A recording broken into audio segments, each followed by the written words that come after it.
The only way a Republican wins in California is if somehow out of this crazy jungle primary, two Republicans make it. But if there is one Democrat against Steve Hilton, whether it's Tom Steyer, whether it's Javier Becerra, that Democrat is going to win. And my response to that is, you're probably right. But my question is that a good thing? Is it a good thing for California to continue to just vote for the same party that has created all these problems that everyone seems to agree to exist? In today's video, Ana Navarro goes directly at Scott Jennings during a heated exchange on Newsnight with Abby Phillip as the conversation turns into a clash over California's affordability crisis, political leadership, and the growing frustration many voters are feeling right now. As the debate intensifies, Jennings tries to pin California's problems entirely on Democratic leadership. But Ana Navarro pushes back hard, challenging the oversimplified talking points and exposing just how much more complicated the situation actually is. So let's get into it and break down how Ana Navarro pushed back against Scott Jennings during this tense debate on Newsnight with Abby Phillip. I do think that in a state like California, you've got a lot of progressives, they're very liberal, but there's definitely a sense that they know people want some change.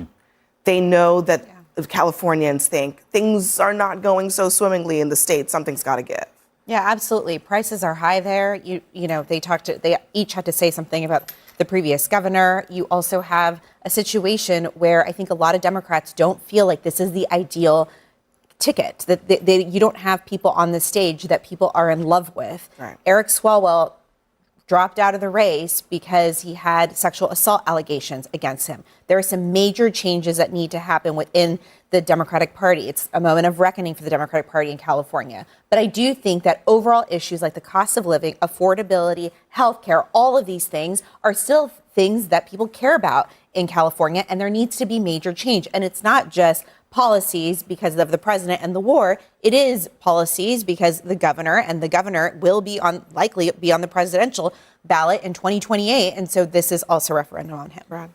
I think you're right, Zoji, about California good Democrats do have to stare it in the face what has been happening inside the California Democratic Party that's led to the affordability challenges. Democrats all across the country this year have decided to try to make the election about affordability, but the most Democratic state in the country is the most unaffordable state. That's why 1.23 million people have moved out of the state and moved into places like Nashville and Texas. And so I only heard Matt Mahan tonight talk about affordability in a real pragmatic way of what he could do about it. He talked about eliminating the CEQA process, which is an environmental review process that makes infrastructure construction impossible. He talked a little bit about the tax problem, about how California is one of the highest tax states. I thought Katie Porter might have had a lane to do that tonight, but I didn't see it from her. Well, let me play what she said about the billionaire tax. It's been so controversial in California. Listen.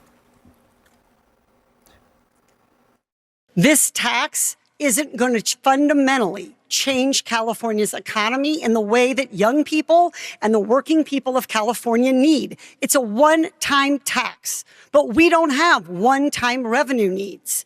It taxes billionaires, as if half billionaires don't have two nickels to rub together and couldn't chip in a little bit more. So yes, to a progressive tax code. Yes, to the wealthy paying more. But this tax is about cheap political points. It is not about really fundamentally changing California's economy for the better. That's going to take real political courage. Billionaires like me should pay more taxes, and the big corporations should pay more taxes. Excuse me, and you that's literally why, said... if this proposition is on the ballot in November, I'll vote for it. But going forward, we do need to go further. This is a one-time tax, and it also doesn't spread the money across the government the way everything else goes. You know, that was one of those times they were kind of trying to jump on Tom Steyer, but he actually did pretty well for himself. What really made that debate stand out is that it exposed something California politicians from both parties have struggled to address honestly for years. A growing number of people feel like the state has simply become too expensive to live in. For regular families, affordability is no longer just a talking point. Housing prices are crushing people. Rent keeps climbing, insurance costs, groceries, utilities, and everyday expenses have all surged, while wages for many workers have not kept pace, and voters are increasingly frustrated. With hearing polished, political messaging instead of practical solutions that actually improve daily life. At the same time, Scott Jennings trying to reduce all of California's problems. To Democrats, ruin the state ignores how massive and economically complex California actually is. This is still the largest state economy in the country. It drives major portions of America's technology, agriculture, entertainment, and trade industries. The issue isn't that California lacks wealth. It's that the wealth being generated increasingly feels disconnected from ordinary working people trying to build stable lives. And that frustration is especially visible among younger voters. Even people earning decent salaries now feel locked out of home ownership, long-term savings, or any realistic path toward financial stability. That creates resentment, not just toward politicians, but toward the entire economic system surrounding them. There's also a broader national reality that often gets ignored in these debates. States like Texas and Tennessee attracted huge migration partly because they were cheaper, but now many of those same states are starting to experience rising housing costs, overcrowding, and infrastructure strain themselves. So this is clearly bigger than one state or one political party failing. A huge part of the problem comes down to whether leaders are actually willing to confront issues like corporate real estate speculation, stagnant wages, weak infrastructure planning, and the steady erosion of the middle class. Another thing missing from Jennings' argument is how much national economic policy has affected affordability everywhere. High interest rates, post-pandemic inflation, supply chain disruptions, and labor shortages have impacted nearly every major state in the country, not just California. And that's why voters are becoming less patient with slogans and partisan blame games. People want specifics now. They want leaders who can clearly explain how they'll lower housing costs, improve transportation, create stable jobs, and make everyday life feel affordable again, instead of turning every debate into another round of political point scoring. Well, if you support the billionaire tax, which actually maybe many Californians do, I think Katie Porter is betting that some Californians, they want a progressive tax system, but they think that this is like a 2x4 hitting their sort of tax-paying population over the head. I live in Miami, and I can tell you almost every week right now there is some California billionaire who comes out as having broken a real estate record for buying a house in Miami that cost $200 million because they are all fleeing the state before a certain deadline, a year deadline, and establishing homesteads in Florida. So that's not helping the California economy. There are so many industries that have left California. The movie industry, which is so symbolic of California, most of the productions are right now happening overseas or in other states like New Mexico. It's happening in Canada. It's cheaper to fly people and film a movie in Scotland than it is to do so in California. So they are having very big issues. I think out of all of those people on the stage, somebody needed to stand out. That did not happen. I cannot believe I sat through 2 hours of them bickering instead of drinking margaritas at La Palapa tonight on Cinco de Mayo. Nobody drank I do think, that... Sorry, we couldn't provide the margaritas. These things are not mutually exclusive. We definitely should have had some margaritas on set. Listen, Tom Steyer's a progressive, and even though he's taken all the money from the coal companies, as Katie Porter keeps saying, he's, now an environmentalist and all of that. So I guess you like him. I have a hard time thinking that a state that is 40% Latino, that is pissed off at billionaires, that thinks they're not paying their fair share, is going to vote for Tom Steyer.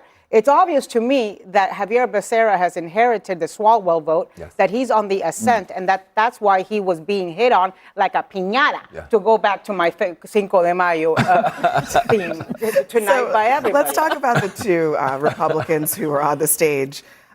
Steve Hilton, a recent California transplant from the UK, and Chad Bianco, who's a sheriff.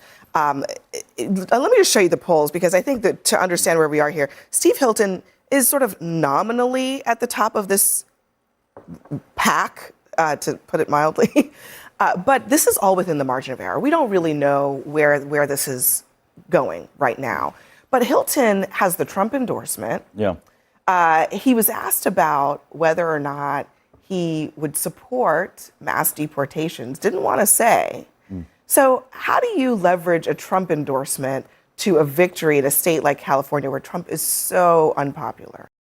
What really stood out during that debate is how California has become this strange contradiction at the center of American politics and economics at the same time. On one hand, it's still one of the wealthiest and most influential states in the country. It dominates industries like technology, entertainment, agriculture, and innovation. But on the other hand, a growing number of ordinary residents feel completely disconnected from that success because the cost of living has become overwhelming. Housing prices keep climbing. Insurance costs are rising. Everyday expenses feel heavier every year, and younger families, even with decent incomes, increasingly feel like they're barely staying afloat instead of building any kind of long-term stability. That's why this conversation hits such a nerve politically. At the same time, the billionaire migration debate gets oversimplified constantly. Yes, wealthy people relocating to places like Miami or Texas creates headlines. But California is still generating massive amounts of wealth every single year. The bigger warning sign is actually the middle class leaving because affordability has become unsustainable for regular working people. And that has much deeper consequences. When middle-class families leave, it affects schools, small businesses, local communities, and the long-term economic health of the state, far more than one billionaire moving into another luxury mansion somewhere else. The entertainment industry example is also more complicated than politicians make it sound. Productions moving to places like New Mexico, Canada, or overseas are not just reacting to taxes, labor costs, permitting issues, global tax incentives, and changes in the economics of streaming have completely reshaped the film industry over the last several years. California is no longer competing against just other American states. It's competing in a global production market now. But honestly, what voters seem most frustrated by is the lack of urgency from political leadership. Overall, people are exhausted by endless ideological fights, while basic quality of life issues continue getting worse. They want serious answers on housing, transportation, healthcare, energy costs, and jobs. Not another round of politicians blaming each other on television. And that frustration is no longer limited to one side politically. Even many Democratic voters in California openly admit the system feels stagnant right now. At the same time, Republicans still struggle to convince moderates. They have realistic solutions, beyond simply attacking Democrats and repeating national talking points. That's why debates like this keep exposing the same deeper issue. Voters know something is broken, but fewer and fewer people believe either party fully understands how to fix it. Yeah, it's a difficult puzzle to solve. Although I have to say for Hilton, I didn't know much about him before I started following this campaign. I interviewed him yesterday on my radio show. He's quite articulate about asking the right questions, which is this. If the state is failed, if the education system has failed, if it's an affordability crisis, if we're only one of 5 states where people are actually leaving instead of going into, if you have all these problems, is it a good idea to have one party rule for so long? And Hilton, I think, has articulated that. I asked him yesterday, is it possible for a Republican to get elected governor of California? He has a way to lay out the math that shows, yes, you could attract independents and even some disaffected Democrats who are sort of fed up with the fact that they live in a state that's beautiful and has all these things going for it, but has been so mismanaged that people hate living here so much that they're fleeing to Miami and other places. And, watching this debate tonight, watching Democrats argue with each other about how to raise more taxes, how to further ruin health care, how to let in more illegal immigrants, it makes you believe that someone like Steve Hilton, if you just articulate the right questions, sometimes that can get you pretty far in a campaign. Scott. The only way a Republican wins in California if it's somehow out of this crazy jungle primary 2 Republicans make it. But if there is one Democrat against Steve Hilton, whether it's Tom Steyer, whether it's Javier Becerra, that Democrat is going to win. And my response to that is, you're probably right. But my question is that a good thing? Is it a good thing for California to continue to just vote for the same party that has created all these problems that everyone seems to agree do exist? Look, you're at a boiling point right now in California where if an outsider with the right message came along, Arnold Schwarzenegger did that, you could get there. Unfortunately, it is a non-starter to have somebody who will not acknowledge that Donald Trump lost to Joe Biden in 2020. He just basically took himself out of the running. If he would just moderate on anything at all, he would have the opportunity, or anybody would have the opportunity, to point out a lot of stuff is not working. But that's not going to happen. You are correct. Snoopy, a Twinkie running against a Republican in California will win in California if the Republican is saying that Donald Trump Katie Porter may put that to the test, though. I mean, she's one of the worst political athletes we've seen in a large state. Give the woman some credit. She spent the whole night trying to be nice.